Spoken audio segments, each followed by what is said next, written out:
Hello मेरे कक्षा 10 के प्यारे बच्चों, स्वागत है हमारे यूट्यूब चैनल इसके पॉइंट कोचिंग क्लासेस में। Subject math class 10 lesson number 1 LCM.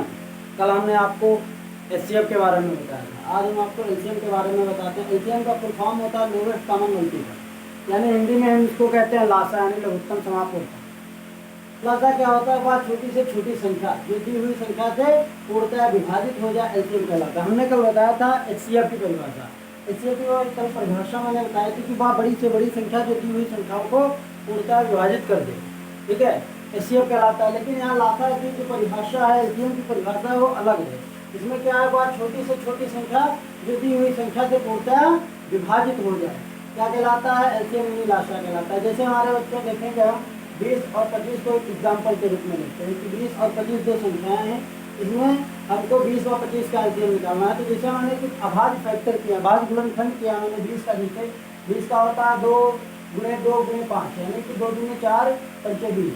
और इसी तरीके से 25 का किया मैंने 5 गुणे 5 55 25। फिर इनका एलसीएम लिया। तो एलसीएम का कॉमन सेंस ये होता है बच्चों कि जिसका जोड़ा बन जाए। जैसे देख लीजिए यहाँ पे मैंने इसका जोड़ा बनाया, तो जोड़े की संख्या नोट कर लेते हैं।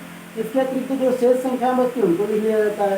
तो शेष संख्या जैसे 2 बचा, गुणे 2 बचा, 5 बचा, ठीक है, बाकी जोड़े का 5। अब मैंने गुणा कर ली तो 50 25 गुना 50 और दूना 100, यानी एलसीएम कितना आ गया बच्चों? हमारा 20 और 25 का एलसीएम 100 आ गया। हमने उत्तर की जांच की है। उत्तर की जांच अकॉर्डिंग टू डिफिनेशन की। हमने डिफिनेशन दी है, परिभाषा दी है कि एलसीएम कहते हैं किसको है? वह छोटी छोटी संख्या जो दी हुई संख्याओं को पूर्णतः विभाजित कर दे, विभाजित हो जाए, एलसीएम कहलाता है। मैंने अकॉर्डिंग टू परिभाषा, मतलब जो परिभाषा है उसके अनुसार इधर देखिए जो संख्याएं दी 20 दी, 20 से मैंने 25 को भाग किया, 5 मतलब 20 से एलसीएम को भाग किया तो 20 पंचे 100, तो यहाँ से 100 शुरू हो गया, अर्थात इसका आंसर 5। इसी तरीके से 25 दी हुई संख्या है, यानी दी हुई संख्या से एलसीएम विभाजित हो जाए तो एलसीएम 25 चुप्पू 100। इस तरीके से मैंने उत्तर की जाँच की।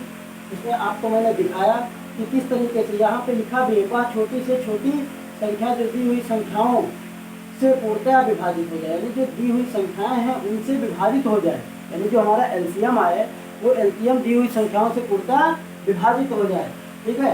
इसी तरीके से अब हमारा एक टॉपिक और रह जाता है इस मतलब वास्तविक संख्याओं के अंतर्गत, वो है हमारा जैसे दशमलव प्रसार। तो दशमलव प्रसार की पहचान करना, जैसे हम पता करेंगे कि इनका दशमलव प्रसार कैसा है, ठीक है। जब दी गई परिमेय संख्याओं के हर जानते हो ना, जैसे कोई परिमेय संख्या दी होती है, सपोज देते हैं यहाँ पे मान लेते हैं 2/3, यानी कि भिन्न के रूप में दी है 21/30, भिन्न के रूप में दी है। ऐसी संख्याओं को हम क्या कहते हैं? परिमेय संख्या कहते हैं।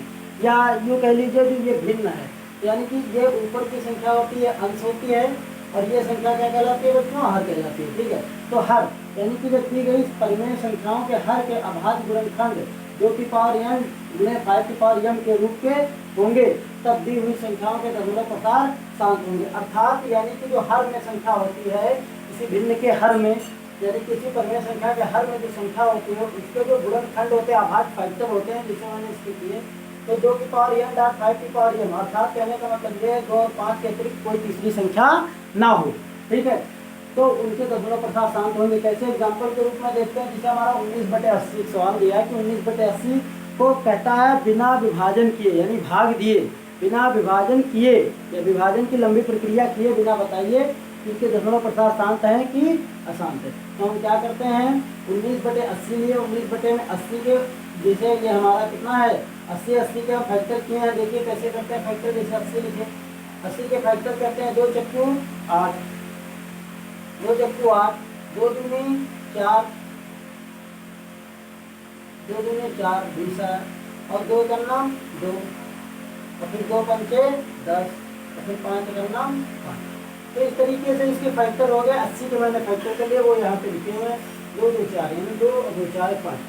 देखिए 1 2 3 4, 4 बार 2 आया तो वो लिख लिया, गुणे 5 आया तो लिख लिया।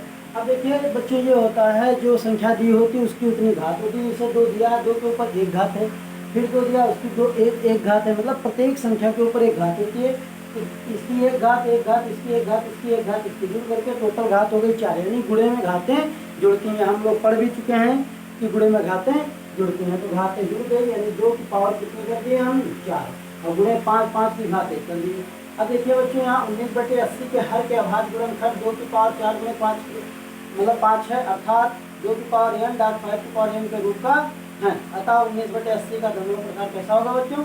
शांत हो जाएगा। उसी तरीके से दूसरा स्टेप होता है कि जब दी गई परिमेय संख्याओं के हर के अभाज्य गुणनखंड 2 की पावर n गुणे 5 की पावर m के रूप का ना हो तो दी गई संख्या के दशमलव प्रसार अशांत आवृत्ति के होंगे। यानी कि जो मतलब परिमेय संख्या दी हैं और उनके फैक्टर यानी कि हर के जो फैक्टर हैं वो यानी कि जैसे यहाँ पे ये हर का हर के जो गुणनखंड हैं वो 2 की पावर m और इंटू 2 की पावर n इंटू 5 की पावर m के रूप के ना हो, मतलब इनके 2 और 5 के अतिरिक्त कोई तीसरी संख्या आ जाए, उसके दशमलव प्रसार कैसे होंगे? अशांत होंगे। जिसे हम देखते हैं उदाहरण के रूप में 131/30 को लिया मैंने।